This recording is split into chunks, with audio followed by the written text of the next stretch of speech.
नमस्कार दोस्तों, कृषि ज्ञान में आपका स्वागत है। किसान भाइयों, आज हम बात करने जा रहे हैं धान की फसल में डीएपी का क्या काम होता है और डीएपी कितनी मात्रा में डालना चाहिए और धान की फसल में कब इसका प्रयोग करना सही रहता है। किसान भाइयों, अगर आपने हमारे चैनल को सब्सक्राइब नहीं किया तो सब्सक्राइब जरूर कर लें ताकि ऐसे ही आपके लिए जानकारी वाली वीडियो ला सके। किसान भाइयों, डीएपी धान में डीएपी का क्या काम होता है। डीएपी का मतलब होता है डाई अमोनियम फास्फोरस।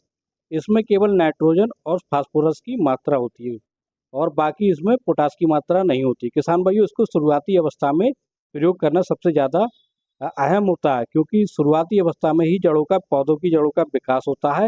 धान की रोपाई करते हैं उससे पहले पहले हम इसका प्रयोग कर लेते हैं तो बहुत ही अच्छे रिजल्ट देखने को मिलते हैं। बहुत किसान भाई, जब हमारी धान की रोपाई लगने वाली होती है उससे पहले पहले हमें इसका प्रयोग करना है।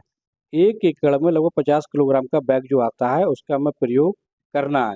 सिंचाई करते हैं, उसके बाद पाटा लगाते हैं। पाटा लगाने के बाद किसान भाइयों हमें डीएपी का प्रयोग करना है, यानी धान की रोपाई लगने से पहले पहले। और किसान भाइयों, ये बहुत ही अच्छा कार्य करती है, पौधों की जड़ों का विकास करती है और पौधे हरे भरे रहते हैं। डीएपी का कार्य जो होता है किसान भाइयों, ये सोचने समझने वाली बात होती है।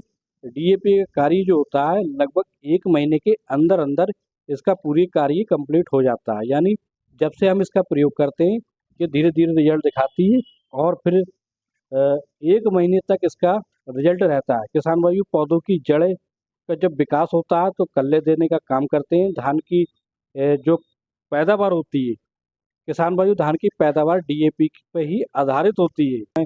धान का सीजन चालू हो चुका है और बहुत सी बातों को ध्यान देना बहुत आवश्यक होता है जिससे किसान भाई हम अच्छी पैदावार को ले सकते हैं।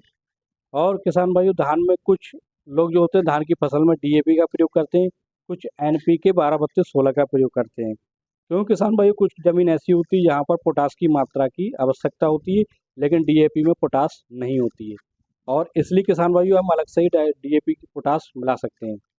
और पोटास की मात्रा हम ले सकते हैं लगभग 15 से 20 किलोग्राम प्रति एकड़ के हिसाब से डीएपी के साथ हम प्रयोग कर सकते हैं। एक बात का ध्यान देना बहुत ही जरूरी है, डीएपी के साथ हम किसी जिंक, जैम या किसी और चीज़ का प्रयोग नहीं करना चाहिए क्योंकि किसान भाइयों ये एक ऐसी चीज़ होती है जिसके साथ अगर हम जिंक का प्रयोग करते हैं तो सारी जो मिश्रण होता है, जो यौगिक होता है वो खराब हो जाता है।